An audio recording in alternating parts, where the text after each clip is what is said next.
The executive system of government is too expensive if we must be honest to ourselves. I'm in support of having a state police and even having local government police. Those who want to invest had better come in now, because Nigeria is going to change and change for good.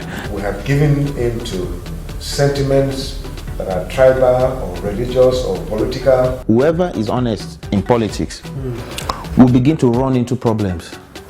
In fact, you will not get elected. I think you must be guided by certain principles.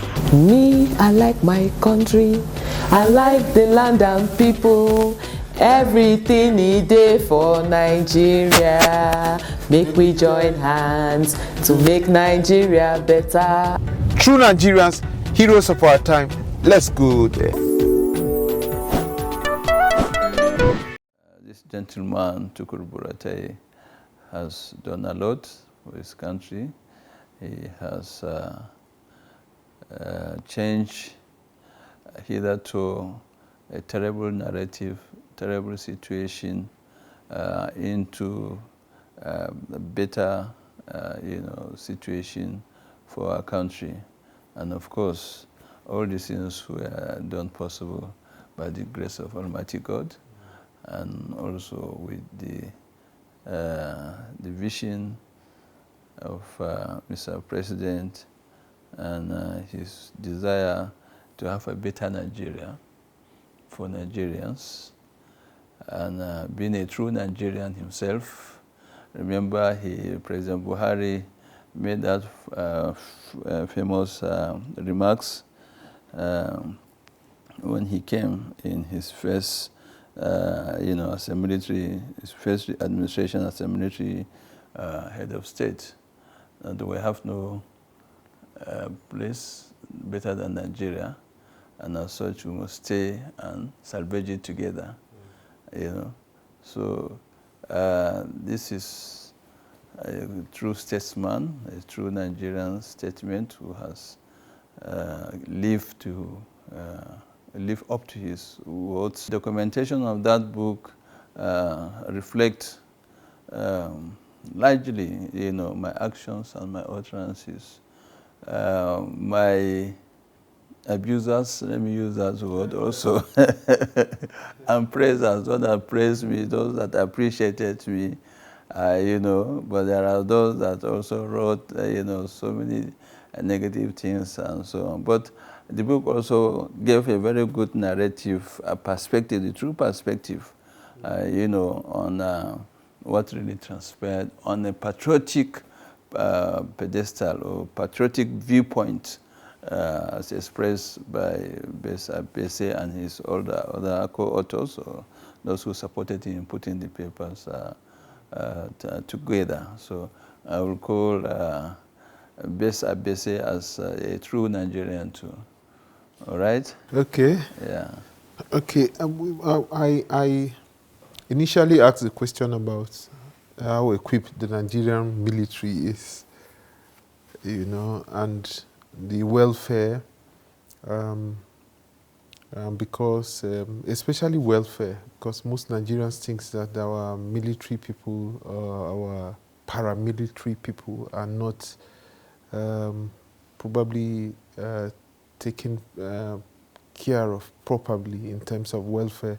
That is why sometimes you find corruptions in such areas. So, what's your opinion on that? Well, you mentioned equipment, spoke of welfare, and also corruption. Many things are just perception, especially when you look at the issue of welfare and even the issue of corruption. Most of them are perceptions, and those perceptions may be right or may be wrong, but in most cases they are wrong, because those that express negative viewpoints on the state of welfare of the troops, they do it, from an ignorant viewpoint, from, point of view that they don't know the position, and instead of asking to find out, even some extent the issue of corruption, you just see it in a different perspective within the military, because the military is a very organized institution. They have their own checks and balances. We have very good financial administrative system. So as such, when at times you hear people talking of such things, within the military, one is baffled because they don't know what is obtainable in the military system, And once somebody writes it, he felt, somebody has to explain and so on and so forth. You find it, so absurd, So,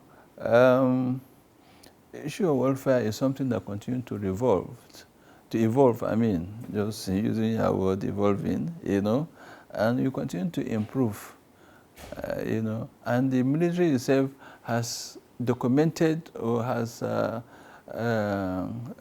policies that streamline all the welfare, packages and for the personnel. Right from the time you join the military, up to the time you exit, up to the time of burial, there is a clear standard welfare program or policies that have been laid down by the Army, So we also have our financial regulations, as is also standard, well laid out. And we're also bounded by the civil service rules and regulations or financial regulations, So these are the issues, mainly on perception without understanding. I remember when I was in service, set up, and enough is enough, send me freedom of information bill, act, requesting for disclosure. And I gave them what I had then, And when I gave them, now they still wanted to dig more. I said, no, that is beyond the military level. A disclosure as one of the institutions of security and national defense. But at least they acknowledge that we have done something, And this is a very good, position. And you need to interact, with once in a while with some of these civil society organizations for them to understand the workings of the military. You just cannot go to town and say generals are amassing are denying their troops their entitlements, or they are having so and so, at the detriment of the system. Most of them are perception, most of them are wrong. Yes, there are a few infringements, and that is the beauty of the military, because they even, check. The military checked itself. So many court martials were held on some of these cases and so on. So it is not that the military wasn't doing anything. All right? Okay. I also remember sending you a text message during the NSAS and everything that was going on. What, I know you were Chief of Army Staff during the NSAS. What's your own side of the story, sir? We've had so many things. So what's really happened with NSAS? You see, this is another point which I would like us to note. Okay, so much has been said about the NSAS. The government has come out to make its own position. The Minister of Information, like Mohammed, came, within that period, to clarify this thing.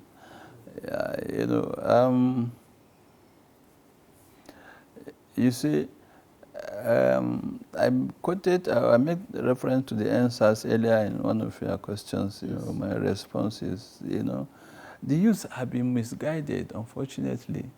The influence of the social media is so much, negatively affecting our youth.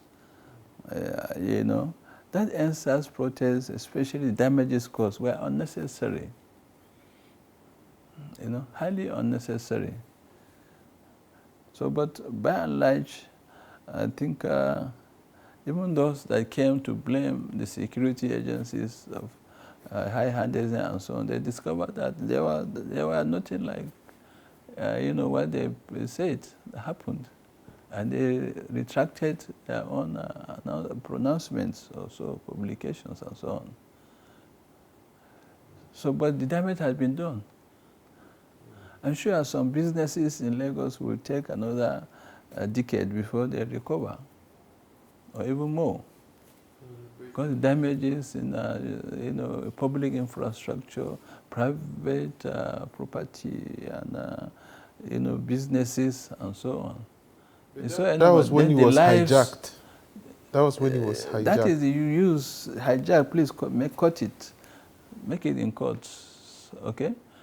Nobody will say that such magnitude of protests, will not amount to or will not result in such colossal damage. But nobody, you can't just take things for granted. You cannot take things for granted that things will go peaceful. They're just using that word hijack, unfortunately, to cover all those atrocities that some individual had planned.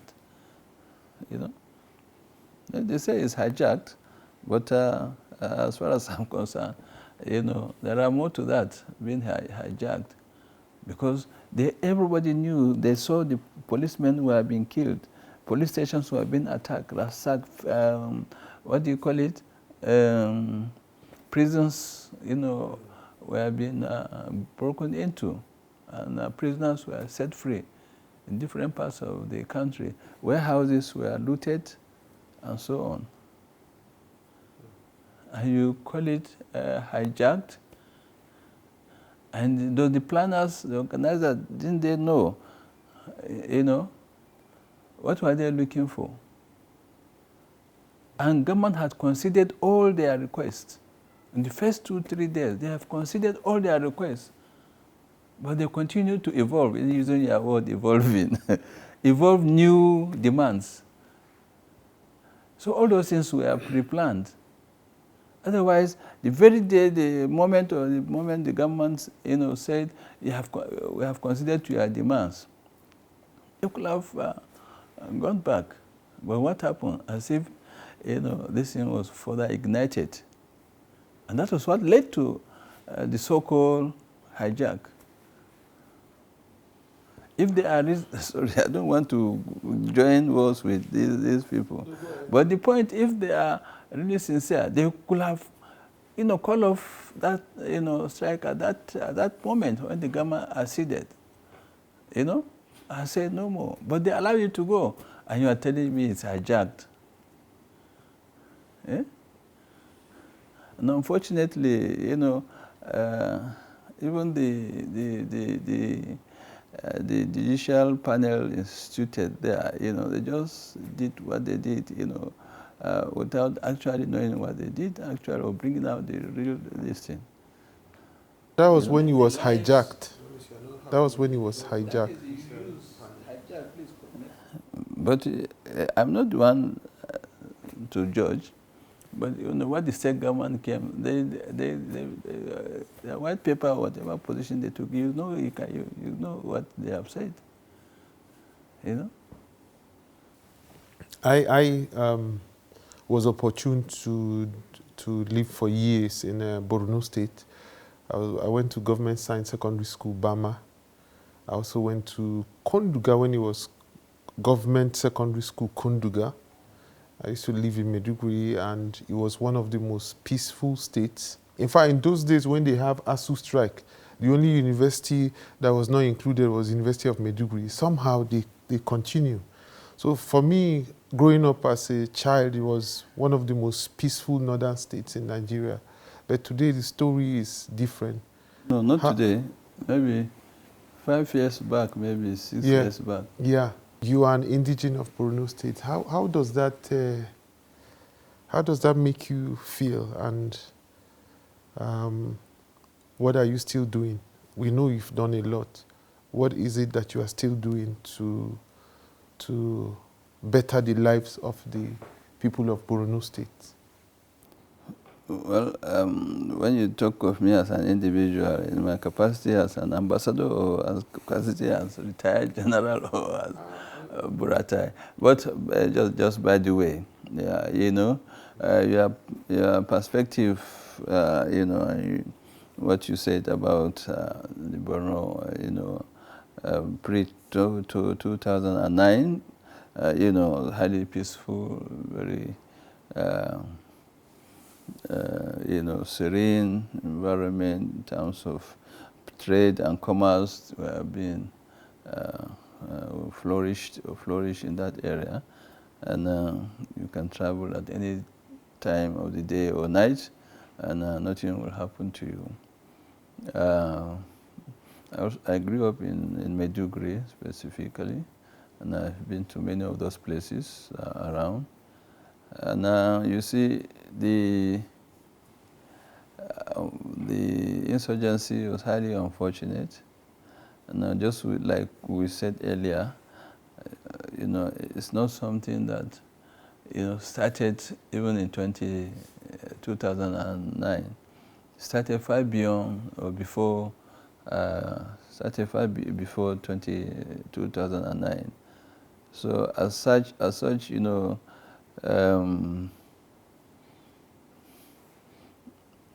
To find solution to it, it will require everybody's efforts, just like I've been saying even when in service, that it requires a comprehensive approach, all of government approach, you know, within the government, all the agencies that are involved in security, in development, you know, must put heads together.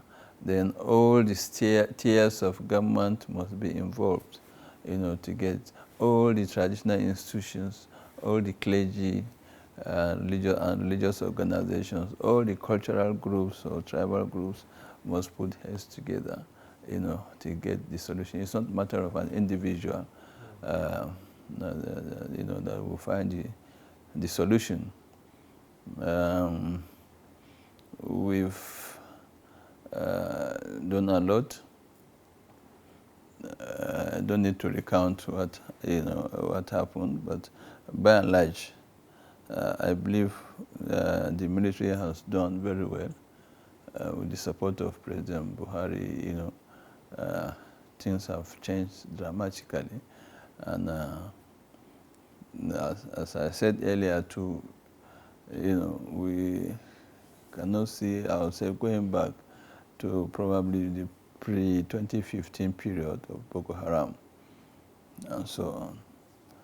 So the government is doing very well in Borno State. Professor Babagana Umar Zulum is doing very well there. He has transformed, you know, the state, not only the state capital, but the whole state. Virtually, you know, all parts of Borno State have been impacted within this is first tenure, you know, with so many projects and so many initiatives, so many youth empowerment. So these are the solutions, you know, to this insurgency, to the final return of peace and security and tranquility in Borno State, if we are talking specifically of Borno State, but also the whole of Northeast in general, that we will see a tremendous change, tremendous transformation on the way things are done.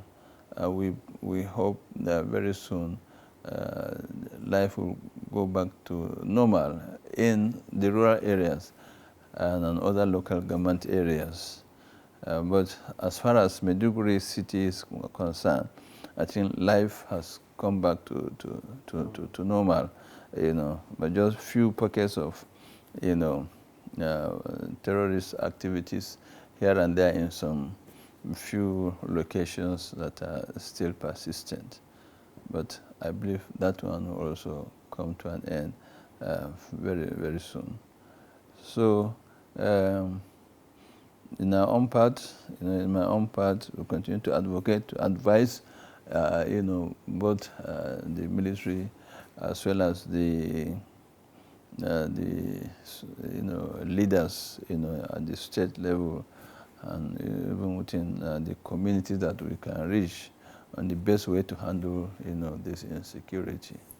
And also on my own part, also we're trying to encourage the youth to get themselves better employed, to be good citizens, so that they will not be tempted or they will not be lured, you know, to such criminal acts. So I think that's the best approach. What kind of investment benefits do you think Nigerians have in Benin Republic now that you are ambassador of Benin Republic? Well, especially being a country where they don't manufacture everything like we know, they import almost everything that they have. I think one of the greatest assets of Benin Republic is in agriculture. And a small country as they are very good in agricultural, you know, production, especially the issue of cashew nuts. It's a small country. They also have some of these fruits and vegetables, and they export pineapple, you know, kernel, palm kernel.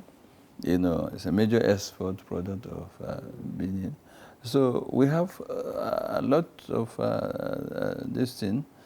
Tourism potential is also very good. In fact, I'm hearing from you for the first time. I did not even know that they are capable of exporting anything or producing anything. They are exporting palm kernel. I think they are one of the largest within this West African region in exporting palm kernel. Wow. You know, and even cashew.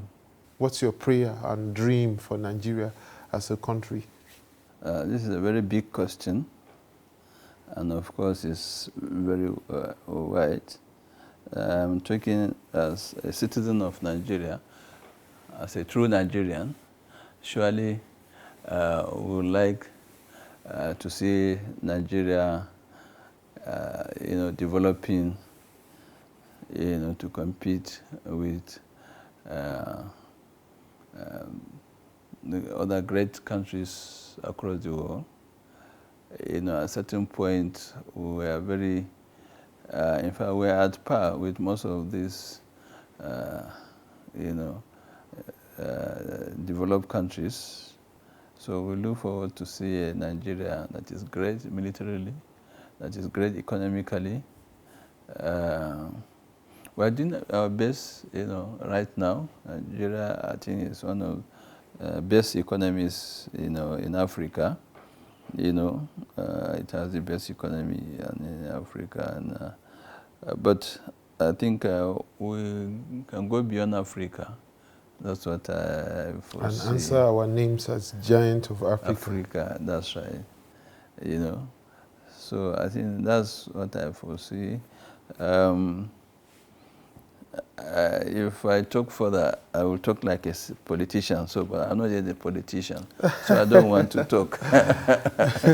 Okay, we have been talking to the former Chief of Army Staff and the current ambassador, Nigerian ambassador to Benin Republic, Lieutenant General Tukur Buratai. It's that time again when we would give him a tax, as we usually do on this program, but we are really interested in the farm, the snake farm. We want to see some monkeys. We want to know why he chose farming and this kind of farming. So his tax on True Nigerians, Heroes of Our Time, would be going to see for ourselves how he conducts his farming activities. If you're ready, let's go there. The Tukur Buratai Research Center is somewhere here. Okay. So we are going to have lodges, accommodation. If the eye is shining, they will remove it. Mm-hmm. So it's better to wear glasses when you are here. That's right. But they are not aggressive. They are not aggressive. Yeah. Please start coming back. Okay? Start coming back. sure you get all on tape. Stop that. Come and take it.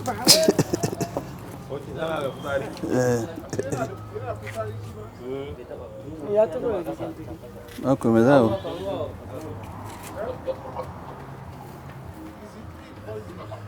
Zo gashi zaki. Zaki. Yaron na.